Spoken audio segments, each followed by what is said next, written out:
भोपाल दुष्कर्म मामले को लेकर इस वक्त की बड़ी खबर। दुष्कर्म और ब्लैकमेलिंग के मामले में महिला आयोग की रिपोर्ट में बड़ा खुलासा हुआ है। अपराध के पीछे बड़ा नेटवर्क हो सकता है, ये महिला आयोग की रिपोर्ट में खुलासा हुआ है। लड़कियों को नशीला पदार्थ दिया जाता था, ये भी रिपोर्ट में खुलासा हुआ है।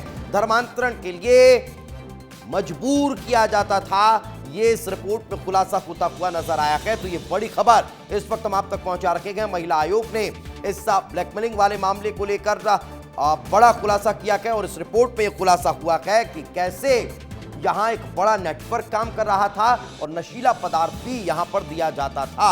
और इस वक्त हमारे सहयोगी रंजना हमारे साथ जुड़ रखी है, उन्हीं से बातचीत करते हैं। रंजना, ये एक बड़ा खुलासा महिला आयोग की रिपोर्ट पे होता हुआ नजर आया है। इससे इतर रिपोर्ट्स में और कौन कौन सी बड़ी बातों का जिक्र है?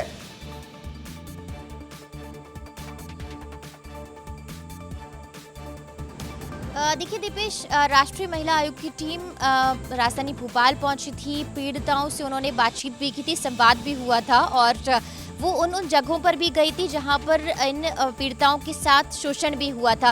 देखिए रिपोर्ट है, इसमें ये भी कहा गया है कि इनको किस तरीके से मजबूर किया जाता था और जो आरोपी हैं जिनकी जो जिंदगी है या जिनका घर परिवार है वो बहुत ज़्यादा दयनीय स्थिति में था, ऐसे में इनकी जो इनकी ज़िंदगी है वो बहुत ज़्यादा विलासितापूर्ण थी, महंगी गाड़ियाँ और इन सब का शौक था।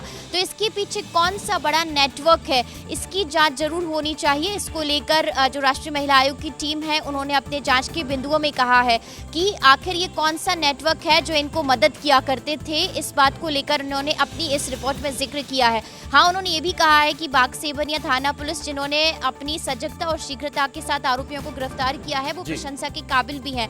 लेकिन इस रिपोर्ट में ये भी कहा गया है कि जो पीड़ित हैं उनको बहुत ज्यादा मानसिक रूप से दबाव में भी है, लेकिन फिर भी वो समाज के सामने आई। ऐसे में उनको पूरी तरह से न सिर्फ मीडिया बल्कि समाज के अन्य लोगों को भी सपोर्ट करना चाहिए और कॉलेजों में इस बात को लेकर जागरूकता भी करनी चाहिए कि अगर इस तरीके से कोई भी चीजें अगर हो रही हैं या लड़कियां किसी भी चीज का शिकार हो रही हैं, उनको मानसिक या शारीरिक रूप से प्रताड़ित किया जा रहा है या उनका शोषण हो रहा है, तो कॉलेज प्रबंधन को खुद आगे आना चाहिए, उनसे बातचीत करना चाहिए। बिल्कुल बड़ी बात जो है वो इस रिपोर्ट में नजर आ रही है और इन तमाम पहलुओं का ध्यान रखना ये दर्शाता है कि कैसे महिला आयोग ने विस्तृत तौर पर इस पूरे केस को लेकर स्टडी की है और न सिर्फ स्टडी की है बल्कि उन पीड़िताओं से भी बात करती हुई नजर आई है। फिलहाल बहुत बहुत शुक्रिया रंजना इस तमाम जानकारी के लिए, हमारे साथ चर्चा में जुड़ने के लिए।